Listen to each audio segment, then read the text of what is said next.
안녕하세요. 메타버스 타고 스마트팜까지 두 번째 강의를 맡게 된 한국폴리텍대학의 우덕권이라고 합니다. 이번 시간에는 메타버스 플랫폼들의 종류에 대해서 한번 살펴보도록 하고요. 이런 메타버스들이 어떤 산업 구조를 가지고 이익을 창출하고 있는지에 대해서 한번 살펴보도록 하겠습니다.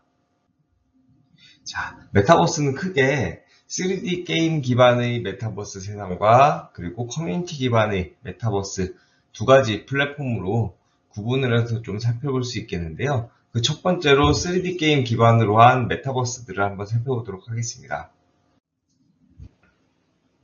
첫 번째로 살펴볼 메타버스 플랫폼은요, 마인크래프트가 되겠습니다.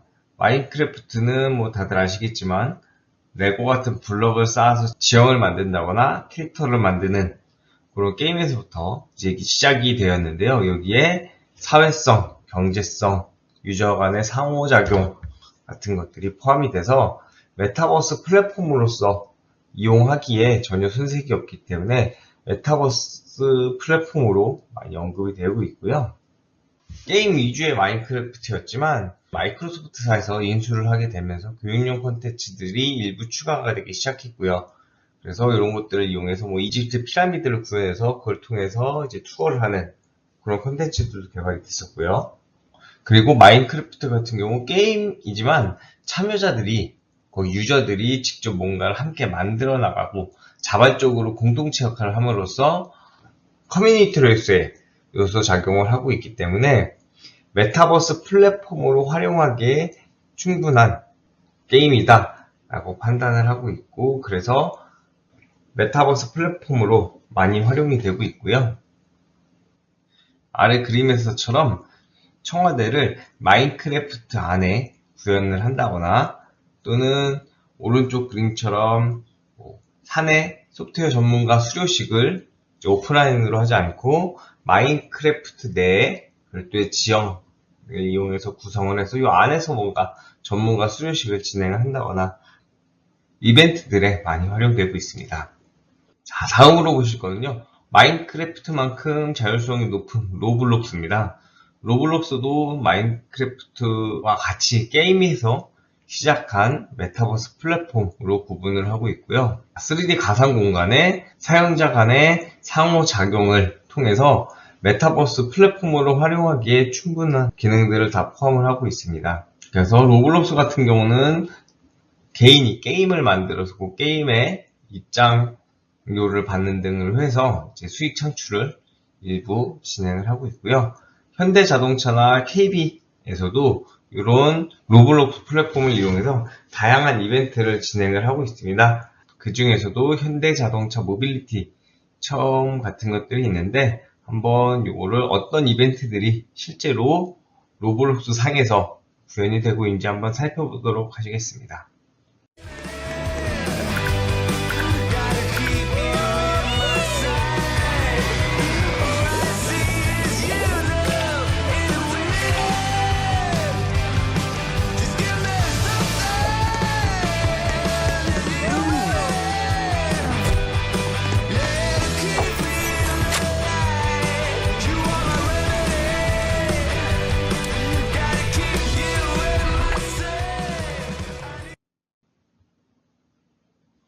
자, 보신 바와 같이 현대자동차의 경우에는 현재 개발 중 또는 판매되고 있는 자동차들을 로블록스 상에서 똑같이 구현을 해서 그런 자동차들을 체험하게 한다거나 아니면은 전기 자동차를 이용해서 활용할 수 있는 부분들을 로블록스 상에서 같이 체험을 하게 한다거나 하는 방식으로 현대자동차 모빌리티에 추구하는 방향과 재미 요소를 끌어내고 있습니다.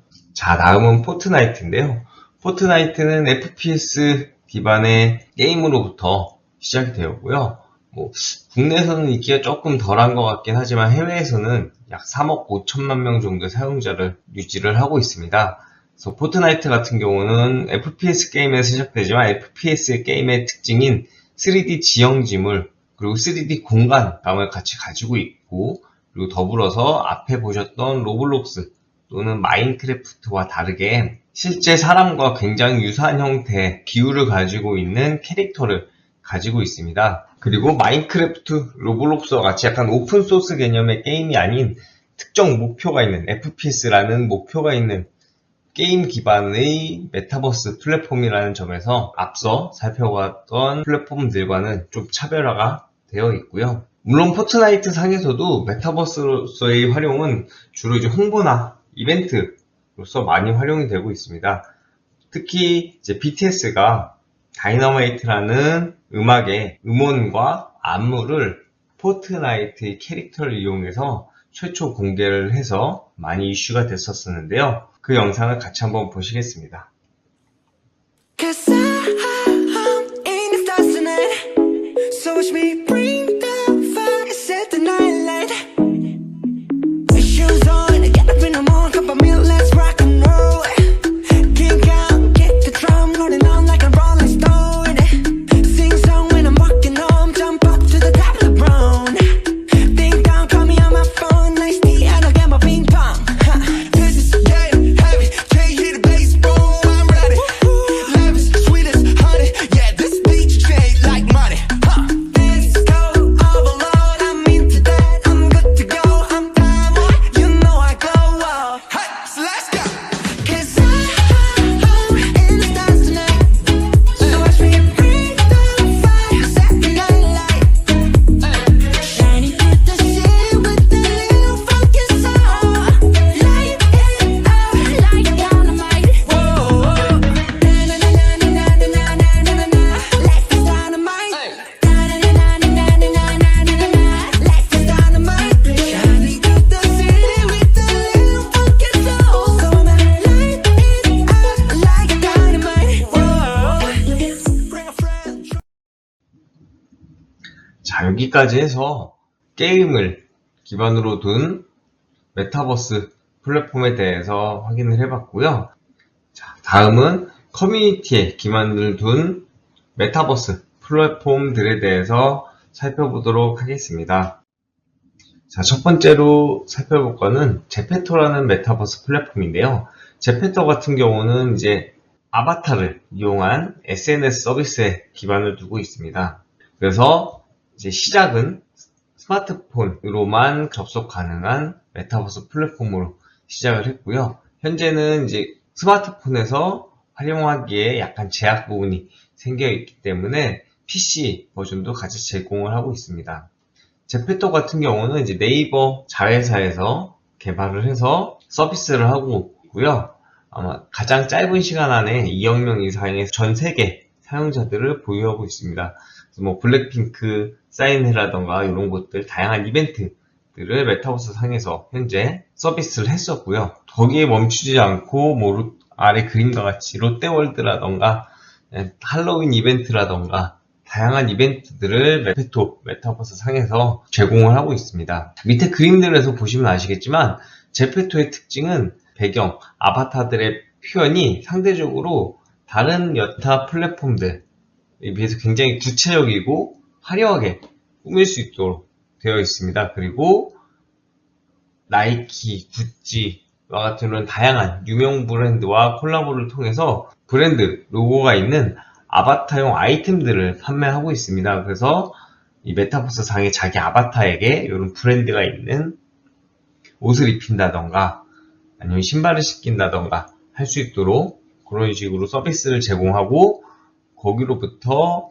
수익을 창출하고 있는 구조를 가지고 가고 있습니다. 자, 다음은 이프렌드인데요. 이프렌드는 SK텔레콤 기반의 메타버스 서비스고요. 이제 아무래도 제페토와의 차별화를 두기 위해서 이프렌드 같은 경우는 아바타 기반의 커뮤니케이션을 좀 더 중요시하고 있습니다. 그래서 뭔가 이제 글을 베이스로 한다기보다는 음성 기반의 SNS를 좀 더 지향을 하고 있고요. 물론 이제 3D 메타버스 환경인 만큼 아래 그림과 같이 국립극장을 그대로 이프렌드 메타버스 상에다 구현을 해서 개관식을 같이 진행을 한다거나 또는 오른쪽 그림과 같이 어떤 특정 갤러리 공간을 제공을 하고 그 안에서 전시회를 한다거나 이런 이벤트성 행사들이 많이 되어 있고요. 음성 기반의 커뮤니케이션을 중요시하고 있는 만큼 모임을 기반으로 다양한 서비스들을 제공하고 있고, 특히 이제 온라인 강의 같은 부분에 좀 특화되어 있다고 보시면 좋을 것 같습니다. 그리고 이프랜드 같은 경우도 스마트폰 기반의 서비스를 제공을 하고 있고요.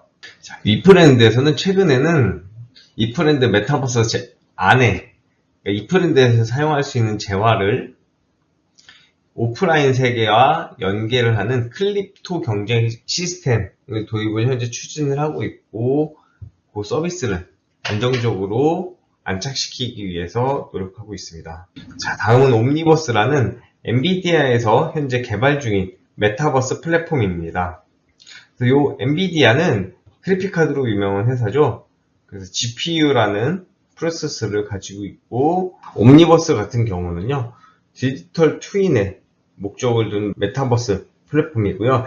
AI 기술, 물리 엔진, 그리고 3D 그래픽스 같은 것들을 통합적으로 묶어서 3D 세계와 워크플로우 연결에 주 목적을 두고 있고요. 이런 물리 엔진 같은 것들, 그리고 AI 기술을 활용해서 공장 시뮬레이션 또는 딥러닝 또는 자율주행의 러닝 시스템 같은 것들도 같이 가상세계와 연결을 해서 러닝도 지속적으로 시킬 수 있도록 하는 것을 목적에 두고 있습니다. 물론 SNS의 목적을 둔 메타버스 세상도 같이 여기에 포함이 되어 있기 때문에 쇼룸 같은 것들, 그리고 토임이라고 하는 귀여운 아바타 같은 것들도 같이 서비스를 제공하고자 현재 개발을 하고 있습니다. 다음은 이제 호라이즌인데요. 호라이즌은 이제 구 페이스북 메타로 현재는 회사 이름을 변경을 했죠. 그래서 메타에서 개발하는 메타버스 플랫폼이고요. 호라이즌 같은 경우에는 약간 호불호가 갈리는 게 캐릭터들의 하반신이 없이 상반신과 얼굴 표현에 강조를 하고 있고요. 그리고 다른 여타 메타버스 플랫폼들과는 다르게 VR 기능에 초점을 두고 개발을 하고 있습니다. 그래서 VR 기기를 장착해야지만 접속할 수 있도록 호라이즌 서비스를 개발을 하고 있고요. 현재 전체 공개는 아니고요. 특정 국가에서는 서비스를 진행을 하고 있습니다. 하지만 특별히 호라이즌만의 차별화된 기능 또는 AI 접목 이런 것보다는 VR을 착용하고 기존의 메타버스들이 제공하는 화면 공유 또는 워크룸, 회의룸 같은 서비스들을 현재까지는 제공을 하고 있습니다. 자, IT 3기업 중에 하나는 구글에서도요, 물론 이런 메타버스와 유사한 채팅 플랫폼을 개발하고 서비스하고자 열심히 개발하고 있습니다. 그래서 왼쪽 그림과 같이 창문처럼 보이는 그리고 3D 덱스 카메라가 설치되어 있는 특정 공간에서 이제 상대방의 얼굴을 실제로 보는 것 같이 전달받은 3D 영상을 통해서 대화를 하는 것을 초점을 두고 있고요. 구글에서 개발을 추구하고 있는 스타라인이라는 메타버스 플랫폼이 어떻게 진행이 되고 있는지 간단히 영상으로 보시도록 하겠습니다. 자, 이런 식으로 덱스 카메라를 이용해서 사람을 3D 데이터화 시키고요. 그거를 실시간 압축을 해서 통신망으로 전송을 하게 됩니다. 그래서 수신 측에서는 이 데이터를 받아서 3D로 구현을 해줘서 정면에서만 보는 뿐이 아닌 지금 영상에서처럼 약간 사선 쪽에서 봐도 사람의 얼굴이 입체적으로 잘 구현이 될 수 있도록 하는 고해상도의 3D 영상 채팅 서비스를 제공하고 있습니다.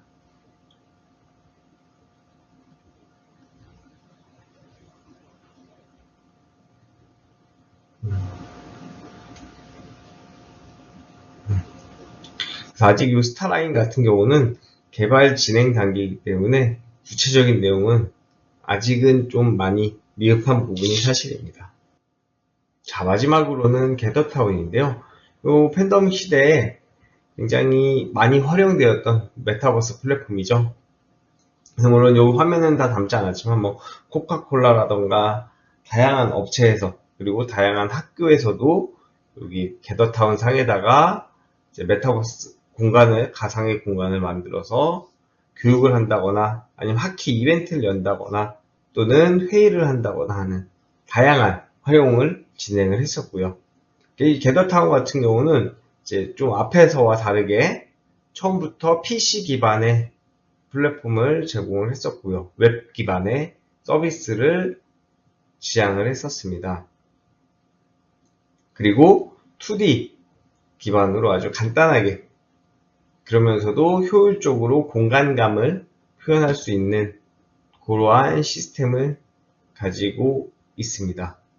그래서 어떻게 보면은 메타버스의 시초라고 볼 수 있겠습니다. 자, 그럼 이러한 메타버스들이 어떠한 수익 구조를 가지고 산업화를 해나가는지에 대해서도 간단히 살펴보도록 하겠습니다.